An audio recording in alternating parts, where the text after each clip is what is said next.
Di sini saya akan menjelaskan tentang pengertian asas kewarganegaraan. Asas adalah prinsip dasar yang menjadi acuan berpikir seseorang dalam mengambil keputusan-keputusan yang penting di dalam hidupnya. Lalu, kewarganegaraan adalah status warga yang menempati suatu negara. Jadi, status yang dimaksud ini seperti status kependudukan seperti WNI yang biasa kita sebut untuk penduduk warga Indonesia. Lalu WNA untuk warga negara asing seperti luar negeri, Malaysia, Singapura, Jepang, seperti itu. Lalu asas kewarganegaraan adalah dasar berpikir dalam menentukan masuk tidaknya seseorang dalam golongan warga negara dari sebuah negara tersebut. Jadi dari asas kewarganegaraan ini kita dapat menentukan apakah seseorang tersebut hanya singgah, hanya berlibur, apakah untuk menetap. Jadi kita dapat menentukan apakah orang tersebut dapat memenuhi syarat akan mendapat gelar atau maksudnya mendapat status dari kewarganegaraan Indonesia atau menjadi status warga negara asing yang hanya berkunjung di Indonesia. Istilah kewarganegaraan dapat dibedakan menjadi dua pengertian dari pandangan yuridis dan sosiologis. Dalam arti yuridis ditandai dengan adanya ikatan hukum antara orang-orang dengan negara. Akan adanya ikatan hukum itu menimbulkan akibat-akibat hukum tertentu. Ada beberapa hukum, yaitu orang tersebut berada di bawah kuasa hukum negara tersebut atau negara yang bersangkutan. Tanda dari adanya ikatan suatu hukum tersebut bisa dalam akta kelahiran, KTP, kartu tanda penduduk, atau surat-surat keterangan yang menyatakan bahwa dia penduduk Indonesia atau dilahirkan di Indonesia atau suatu negara tersebut. Lalu secara sosiologis tidak ditandai dengan ikatan hukum. Ya, akan tetapi ditandai dengan adanya ikatan emosional. Seperti ikatan perasaan, ikatan nasib, ikatan kekeluargaan atau kepercayaan. Jadi tanpa hukum. Di sini mengandalkan sejarah atau kepercayaan-kepercayaan dari penduduk tersebut. Dalam berbagai literatur, hukum dan dalam praktik dikenal adanya beberapa asas kewarganegaraan, yaitu asas kewarganegaraan ganda terbatas, asas kewarganegaraan tunggal, asas ius sanguinis, dan asas ius soli. Asas ius soli adalah kewarganegaraan seseorang ditentukan berdasarkan tempat kelahirannya. Jadi, apabila seseorang menganut asas ius soli, yaitu contohnya seperti seseorang dilahirkan di negara A, lalu orang tua dari seseorang tersebut berkewarganegaraan B. Jadi anak tersebut termasuk ke dalam kewarganegaraan A karena dia dilahirkan di negara A.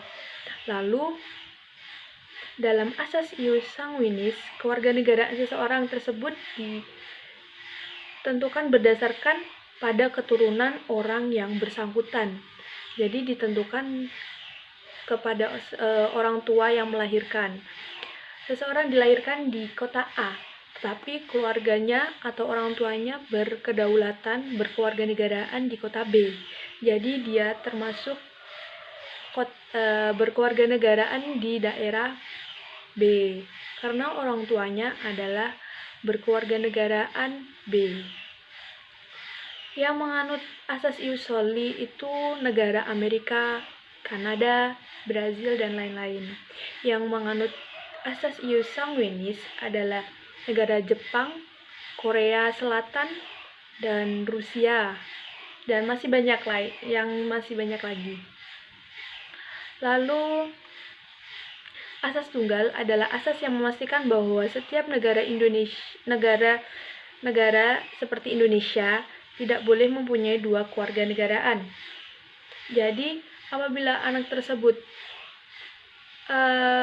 kecil, dia sudah ditentukan berkewarganegaraan luar atau negara Indonesia.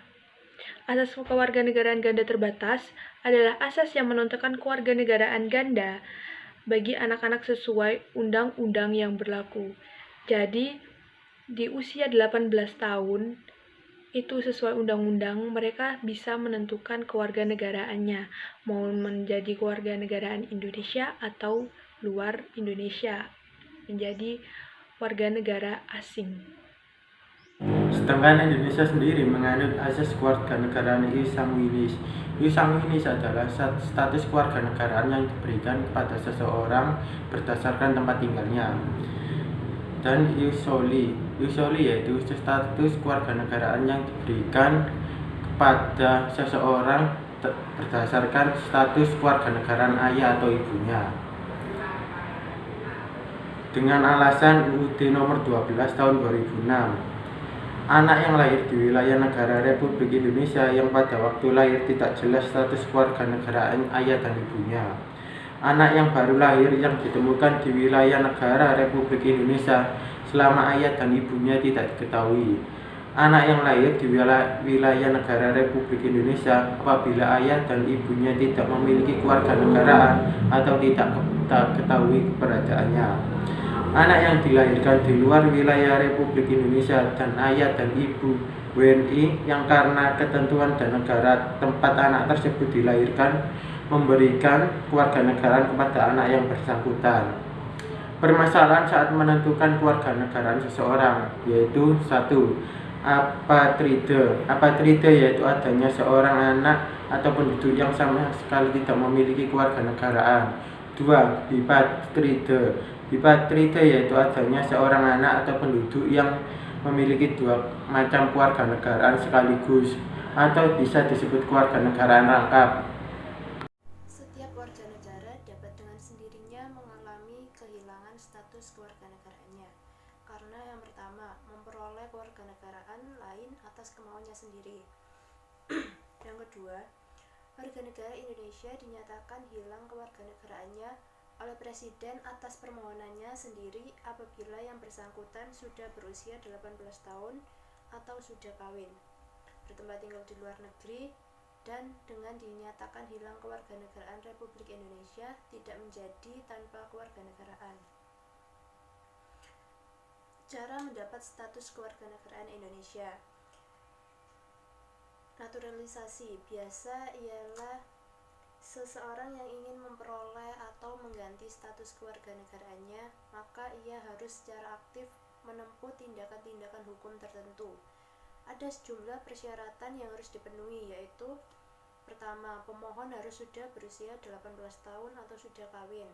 Yang kedua, pemohon sudah berdomisili di wilayah Indonesia sekurang-kurangnya 5 tahun berturut-turut atau 10 tahun tidak berturut-turut. Pemohon bisa berbahasa Indonesia serta mengakui dasar negara Pancasila dan Undang-Undang Dasar Negara Republik Indonesia tahun 1945. Selanjutnya, naturalisasi istimewa. Dalam hal ini, seseorang bisa saja mendapatkan status kewarganegaraan dari suatu negara tanpa melakukan tindakan-tindakan hukum tertentu. Yang mendapatkan status istimewa itu adalah orang asing yang dianggap berjasa kepada negara Republik Indonesia, atau bisa juga diberikan kepada orang asing tertentu atas pertimbangan kepentingan negara.